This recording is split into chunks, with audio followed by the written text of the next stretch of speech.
Prepare for landing.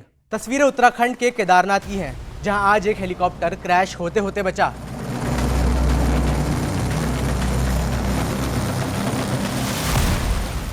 Helipad से महज 100 metre दूर हेलीकॉप्टर में कुछ तकनीकी खराबी आई और वो वहीं पर हवा में डगमगाने लगा। जमीन पर खड़े लोग पहले तो हेलीकॉप्टर को गौर से देखते रहे, लेकिन जब हेलीकॉप्टर उनके बेहद करीब आकर चक्कर खाने लगा तो उनका भी गला सूख गया और वो पीछे भागने लगे। कैमरा के एक दूसरे एंगल से देखने पर बाकी की कहानी समझ आती है। बेकाबू हेलीकॉप्टर पहले तो जोर से जमीन से टकराता है, वहीं हेलीकॉप्टर के पीछे का रोटर भी जमीन से जोर से टकराता है।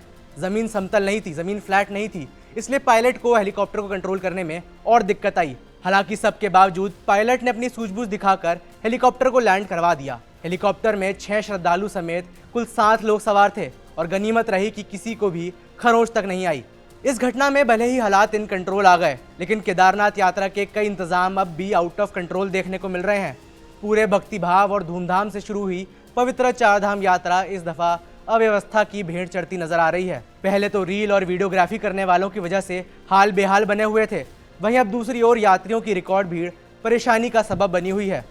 सोशल मीडिया पर फिलहाल ऐसे तमाम वीडियोस देखने को मिल रहे हैं जिसमें श्रद्धालु अपनी व्यथा बताते नजर आ रहे हैं। भैया, अगर आप केदारनाथ आना चाहते हो ना, तो एक बार इस वीडियो को जरूर देख लीजिएगा।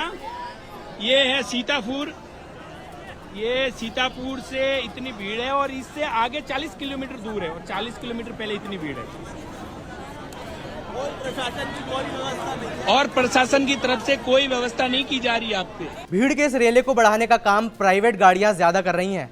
हरिद्वार और ऋषिकेश से बड़ी संख्या में चोरी छिपे बिना रजिस्ट्रेशन वाले वाहन यात्रियों को लेकर निकल रहे हैं।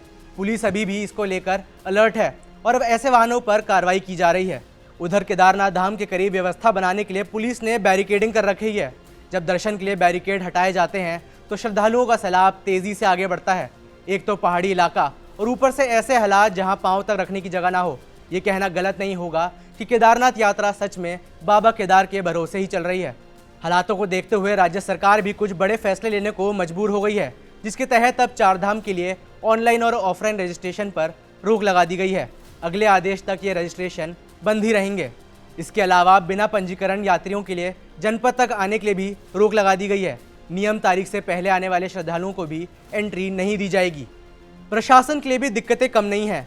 कई तीर्थयात्रियों के पास से फर्जी रजिस्ट्रेशन पास मिल रहे हैं। कई ट्रैवल एजेंट्स फेक पास बना रहे हैं, जिसके बाद फर्जी रजिस्ट्रेशन करवाने वालों पर मुकदमा करने का भी फैसला लिया गया है। चारधाम की यात्रा के लिए 10 मई को केदारनाथ, यमुनोत्री और गंगोत्री के कपाट खोले गए थे। वहीं 12 मार्च को बद्रीनाथ के कपाट खोले गए थे। इसके बाद से ही लगातार भारी संख्या में श्रद्धालु यहां पहुंच रहे हैं।